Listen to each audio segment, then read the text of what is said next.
বর্তমান অস্থির বৈশ্বিক প্রেক্ষাপটে প্রতিটি পরিস্থিতির জন্য ভারতের কমান্ডারদের প্রস্তুত থাকার আহ্বান জানিয়েছেন দেশটির প্রতিরক্ষা মন্ত্রী রাজনাথ সিং।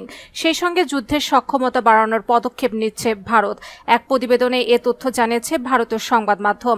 প্রতিবেশী দেশের সামরিক সক্ষমতা বাড়ানোর খবরে কৌতূহলী বেড়েছে বাংলাদেশে, কারণ এর আগে গত 5 সেপ্টেম্বর লখনৌতে জয়েন্ট কমান্ডার্স কনফারেন্স ভাষণ দেওয়ার সময় প্রতিরক্ষা মন্ত্রী রাজনাথ সিং বাংলাদেশের বর্তমান পরিস্থিতি বিশ্লেষণ করে সশস্ত্র বাহিনীকে প্রস্তুত থাকার নির্দেশ দিয়েছিলেন, যা নিয়ে ব্যাপক আলোচনা সমালোচনা হয় বাংলাদেশে। সেই খবরে 2 সপ্তাহ পর ইকোনমিক টাইমসের প্রতিবেদনে বলা হচ্ছে, ভারত যুদ্ধের সক্ষমতা বাড়াচ্ছে। গত বৃহস্পতিবার নৌবাহিনীর কমান্ডারদের সম্মেলনে রাজনাথ সিং বলেছেন, ভারতকে এখন ভারত মহাসাগরে একটি শক্তিশালী নিরাপত্তা অংশীদার হিসেবে দেখা হচ্ছে।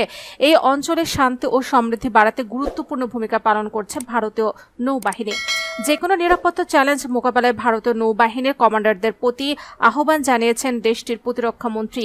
সেই সঙ্গে অস্থির বৈশ্বিক পরিস্থিতি বিবেচনা করে এবং ভারতের সামগ্রিক নৌশক্তিকে আরও বাড়ানোর প্রয়োজনীয়তার কথা তুলে ধরেছেন রাজনাথ সিং।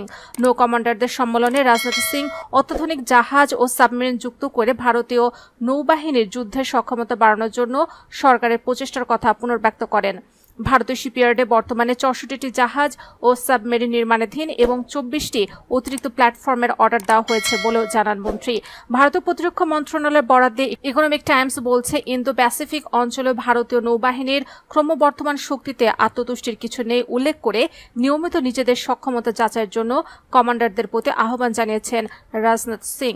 ভারতের প্রতিরক্ষা মন্ত্রী কমান্ডারদের বর্তমান অস্থির বৈশ্বিক পরিস্থিতিতে প্রতিটি পরিস্থিতির জন্য সবসময় উপস্থিত থাকা, রাশিয়া ইউক্রেন এবং ইসরায়েল হামাস যুদ্ধের দিকে নজর রাখা ও অপ্রত্যাশিত যেকোনো কিছু মোকাবেলার জন্য তৈরি থাকার আহ্বান জানান রাজনাথ সিং।